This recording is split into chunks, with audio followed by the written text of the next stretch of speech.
When we talk about Donald Trump's business interests, we're talking about a lot. 111 companies, 111 who have done business in 18 different countries and territories in South Africa, Asia, the Middle East.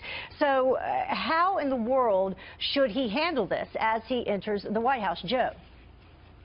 I agree with Charles. I don't know how he is going to be able to handle it. I mean, the fact of it, even if he liquidated his empire, let's say he did that, if a foreign company bought one of the properties right now and paid top dollar for it, is it because they want to own the property or because they want to curry favor with? I mean, again, I'm not casting aspersions. I'm just saying it's a problem. I don't see how, at this point, it's inevitable that he has conflict issues and problems, and I don't see a way for him putting it in a blind trust. He clearly depends on his children in a lot of these decisions. We've all watched that, and I think he's got to decide: are they on in the business side of things or in the government side of things? I think that exacerbates the problem for him. And Kristen, he says what he's going to do is hand over control to his children, but then the question becomes, is that a blind trust? Will that work?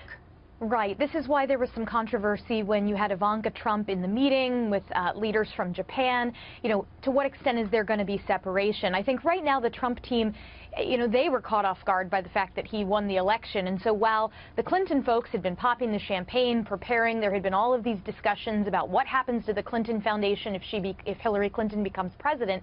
Those discussions had not been as far down the road on the Trump side because of the sort of more surprising nature of his election.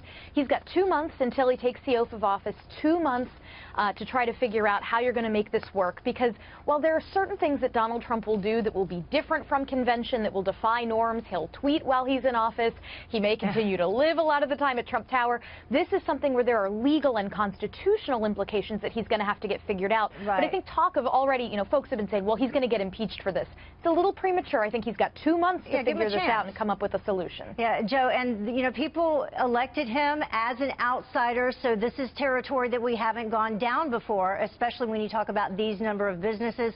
Also, his name itself, which he uses as a brand.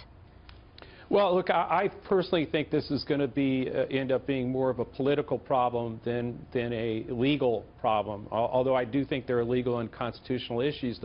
The reality is, look, the Republicans control both the Senate and the House. It's unlikely to see them holding hearings to investigate some problem that Trump may have or a conflict that may develop. So I think it's more likely to be a political issue the more it gets out of hand.